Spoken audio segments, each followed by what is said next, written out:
Every once in a while, I'll stumble on a news article so brain-meltingly, soul-crushingly stupid that the only socially acceptable response is... Such was the case yesterday with this absolute corker from Variety, that always reliable bastion of respectable, impartial journalism.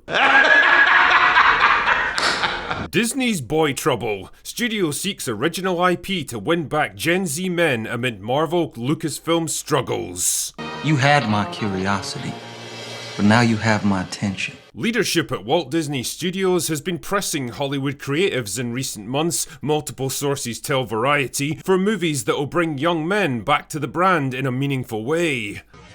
Are you serious? Oh, really? Tell me, why would you have to do something like that? I mean, you've spent years telling us that men are irrelevant now, that nobody needs or wants those mean, stinky boys polluting culture with their toxic masculinity, that male and pale is stale, that the future is female. Why do you care about attracting men to your brand all of a sudden?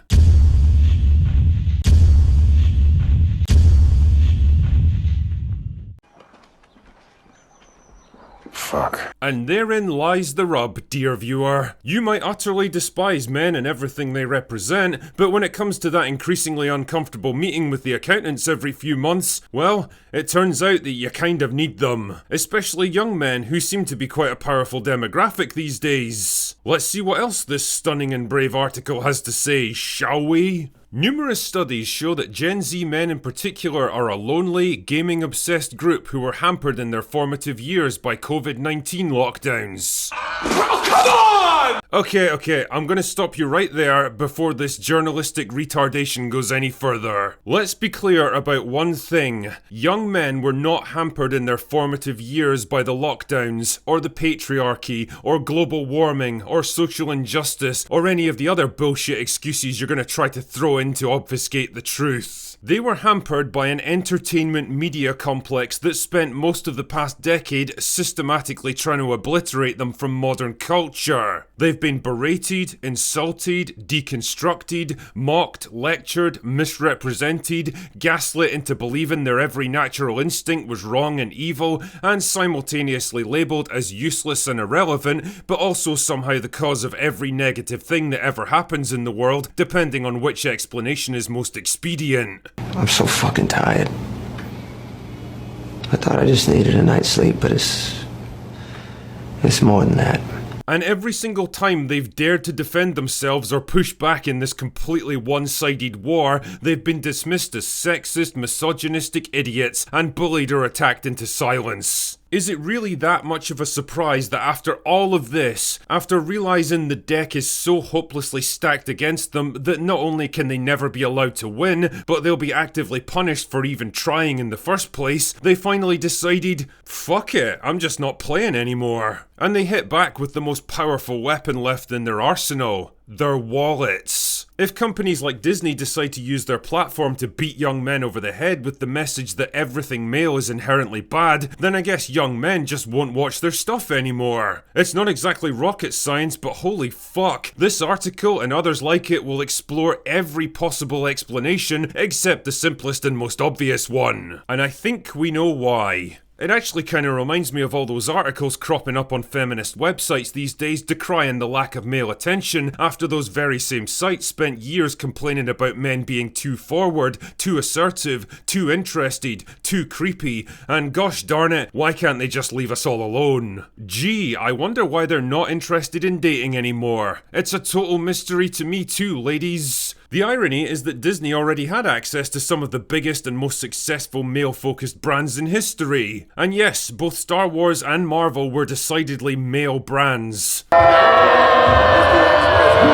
That doesn't mean the ladies couldn't enjoy them too, and many did in fact, but if I had to choose a gender most likely to gravitate towards a franchise about space battles, adventure, ships and technology, heroism and epic struggles for the fate of the universe, yeah, it's gonna be men. And that right there is perfectly okay. Men are allowed to have stuff that they like, and a lot of the time, that stuff is going to be quite different from what women like. The problem is that only one side is ever expected to compromise and make concessions to accommodate the other, and I'll give you a little hint here. It's not women. Like, could you imagine for 1 second if they did a reboot of Sex and the City? Sorry, wait, another reboot. Only this time half the female characters were gender swapped, the glamour and sophistication of the New York social scene was replaced with muscle cars and guns and girls in bikinis, and every episode had to include some tedious subtext about how difficult modern life is for men to navigate. I don't think it would go down very well. But there seems to be this weird cultural taboo around the idea of male-focused anything now, like catering specifically to men as a demographic is some moral crime that has to be addressed and corrected, instead of a smart and logical business decision from a company that should be all about giving the customer what they want. In the case of those male-oriented franchise that used to be a license to print money because they used to understand their customers, the problem wasn't just the clunky attempts to court a female audience with a sudden influx of pandering, poorly written girl bosses who could magically do anything and were always right about everything. Even women hated that shit because they were more than smart enough to see right through it. No, the bigger problem was the active sabotage, marginalization, destruction, and outright pussification of the male characters to make way for them. I've been over this kind of thing a million times before, so I'm not going to bore you with all the examples like Han, Luke, Indiana Jones, Thor, Kylo Ren, Obi-Wan Kenobi, Nick Fury, and about 100 others I could name. The list of cultural assassinations is frankly mind-boggling at this point. The point though is that instead of becoming more accessible to women, these franchises instead became increasingly hostile towards men, especially young and impressionable men who could really use some positive role models to aspire to. Instead they found themselves getting lectured, berated and disrespected by a studio that seemed to actively hate them. And that's the funny thing about young men, you see. They can and often do put up with a lot of shit in their daily lives, but the one thing they won't put up with is disrespect. Especially from a fucking company that wants them to part with their hard-earned money for their privilege. Add all these factors together and you get a conclusion so simple and obvious that I can't believe I'm even having to say it, but here we are. When you decide to treat half your audience as the enemy,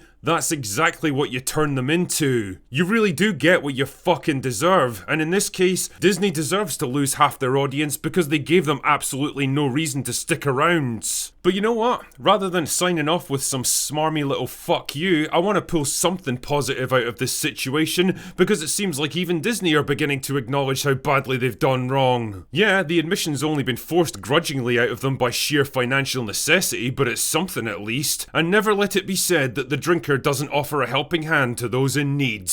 So if I could offer a few pieces of advice, speaking as someone of the male persuasion here, I'd say they have to come to terms with a few realities about their situation. The first reality is that not everything you make can appeal to everyone, and nor should you try. Movies like Barbie and Top Gun Maverick are proof that when you target a specific audience and give them exactly what they want without trying to dilute it down in the hopes of appealing to an even bigger market, you can and will make an absolute fortune. The second reality is that any project revolving around adventure, science fiction, action, or technology, like say, I don't know, Star Wars and Marvel, is probably gonna skew male. I don't know what to tell you, man, but men and women tend to be interested in different things, and no amount of social conditioning or deconstruction is ever gonna change that. And if they're your two biggest franchises that you probably want to resurrect and get profitable again, then you're gonna have to accept that your primary demographic is men, and cater the content accordingly. The third reality is that you need to bring back masculine heroes if you want to get a male audience back. And I'm not talking about the safe, feminized, corporate-approved Pedro Pascal brand of masculinity that's basically just a woman with a moustache, but the actual male archetype of masculinity that's been practically outlawed in modern media. Men who are smart, capable, assertive, confident, complex, and maybe even a bit dangerous, who don't resort to verbal diarrhea or fold like a house of cards the moment a woman challenges them on something. Those are the kinds of characters that men have been drawn to for decades, and guess what? They still are. And no amount of guilt tripping or toxic masculinity bullshit is ever going to change that. The fourth and final reality is that everyone, men and women both, are fucking sick of girl bosses. They are, without a doubt, one of the most obnoxious products of modern culture. They've ruined practically everything they've been crowbarred into, and they have to go. That doesn't mean for 1 second that you can't have intense intelligent, complex, capable, and well-written female characters that push and rival their male counterparts. In fact, you absolutely should. But the days of one-sided contests where women always have to win to put men in their place, or invincible power fantasies that are either the writer's revenge fanfiction or walking inferiority complexes are well and truly over. Women don't relate to them, and men, particularly young men that have been force-fed a diet of this crap for most of their lives, are actively repulsed by anything that has them in it. Now, all of this stuff probably seems completely obvious and common sense to you, but fuck me, it feels like common sense is in short supply in Hollywood these days. But I think the big takeaway from all of this is that men as a demographic are not all that difficult to please. Treat them with a bit of respect, give them the things that they enjoy, and you'll be surprised how quickly they come around. On the other hand, ignore and attack them, and well,